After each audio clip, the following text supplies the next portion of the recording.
that you could watch on TV, you could watch them on their website. They also put in downloads of wallpapers on their website, and they also created a whole distribution list on their websites in which firms could also go to the website and then join the download the distribution application form, and also they brought in a mailing list, and even it brought in a cocktail section where a to-do cocktail list that could explain to customers how you could create cocktails out of their products.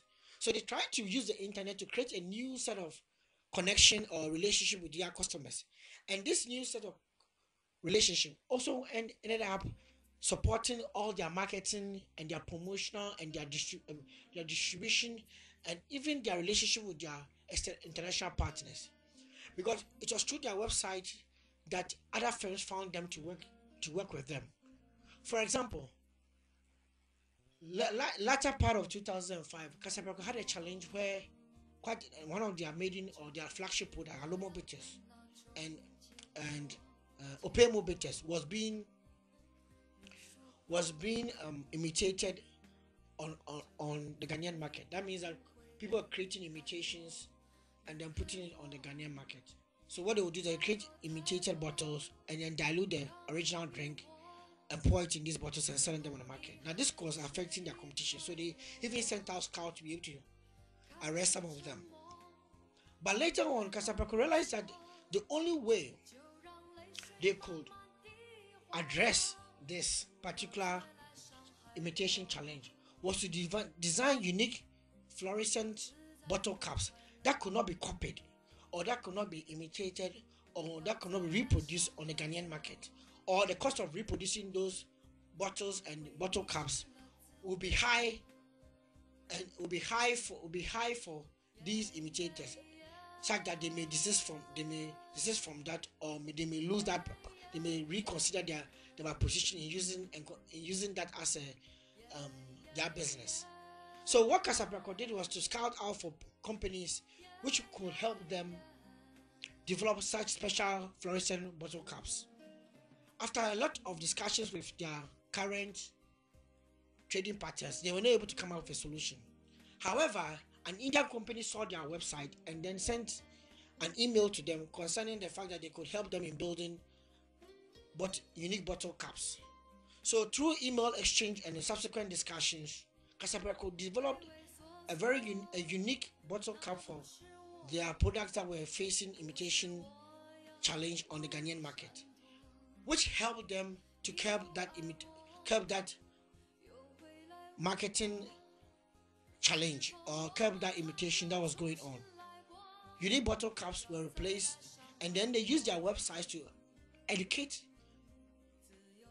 customers and some of their loyal fans of their products about the new bottle cap, how to identify it, so that when you go out there to buy a Casablanca product, you may be able to know that this is original Casablanca. Now, what I'm just trying to emphasize here is, on the local market, people found out how to imitate the old product and put substitutes in the market, and that substitutes affected Casablanca's competition or market share. Hence, what did they have to do? Look for different resources, external resources, to develop new products and to develop a new or unique product that could help address this.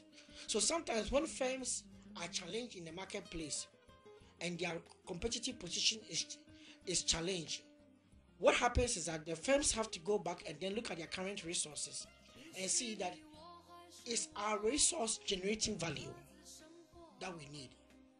Is our resource rare in terms of its functionality on the marketplace? Is our resource imperfectly imitable or not strategically substitutable?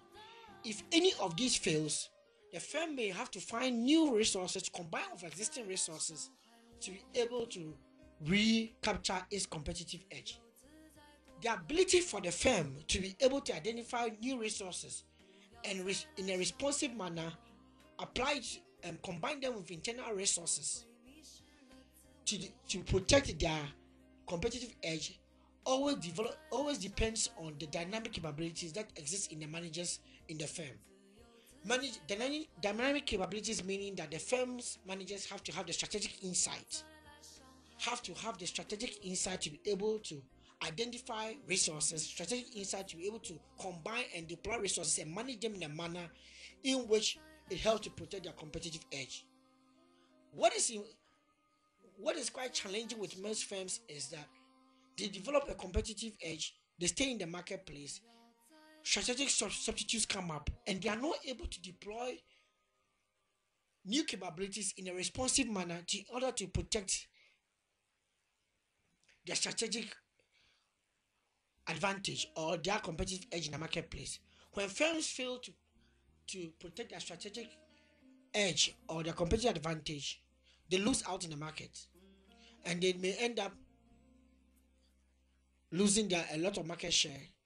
Their resources that are creating that same value may be retrenched or be withdrawn, and the product may fail. So that is one aspect. We have used the resource-based model to look at the firm's capability and the firm's boundary, how the firm works in the manages resources and deploys them within the business environment. Another factor is to look at how to create value and how to do a value analysis. So we take Porter's value chain model. Now, in the value chain model, a firm is seen as a series of chain of activities that add a margin of value to the firm's products and services. So there are a series of chain of activities, and each of the activities add to the value that is being created. So it adds a little bit. So each activity in the value chain is important. So in Porter's model, there are primary and there are supportive activities. So the primary activities are inbound logistics, operations, sales and marketing, service, and outbound logistics. Then the supportive ones are administration and management, human resource, technology, and then procurement. Now, each of the firm's business partners or trading partners also have their own internal value chain model. And all these internal value chain models also come together to join the value chain model that may exist in the product's life cycle. So a supplier may supply to suppliers, the supplier may have his own suppliers who supply to him, who will supply to the firm. The firm will then deliver to distributors and then to customers. Now, in all the internal activities of the value chain that exists within the firm, each effort of the primary activities and the secondary activities contributes to the actual value that the firm generates in producing the product or service. That is internally. Externally, in the value chain of the product, how the product begins from the raw material, goes through suppliers, get to the firm, get to distributors and then to customers. Each activity done by every entity in the industrial value chain also contributes to the value that the customer gets. So in the value chain analysis enables us to abstract all the different activities that take place in creating the value for the customer.